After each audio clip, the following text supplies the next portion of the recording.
So if you're not really sure what you need to be doing for your college applications, I would encourage you to go to College Board's Big Future website. It lists all the colleges and it lets you filter out the schools that, location-wise, size, and different criteria that you're looking for with your colleges. So start there and then start looking at the colleges and what they offer, so that way you can start narrowing down your searches.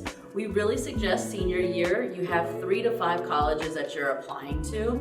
So that way, looking at that big future will allow you to narrow that down. So for students who are looking to get started with their college applications, I would probably recommend resources here at school. For example, the College and Career Center, or even going to their own counselor.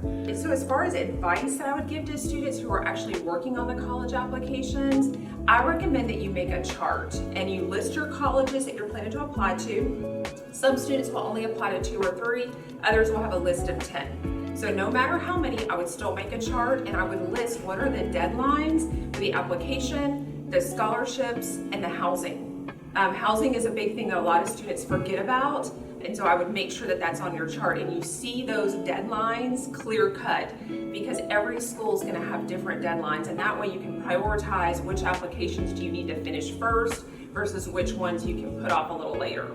I think another thing that gets overlooked is if you're required to write an essay, make sure your essay stands out. Make sure that you are standing out when you're writing your essay. And so if this person that's reading these essays, they read thousands of essays, and you want to be the one that they remember. Oh, let me hear more about that story, and that student went through so much stuff, and that was a really cool way that the student put that together and said his story. So just kind of when you're writing your essay, thinking about how can I make myself stand out.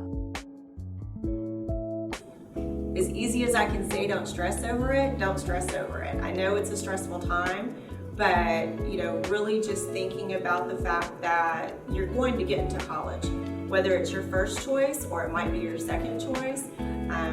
It's just working out what school is the right fit for you, and again, making sure you're staying on top of those applications. Not stressing about the deadlines that are coming up. If you're organized, then you won't stress about those deadlines. So I would say the key to it is just to really organize yourself.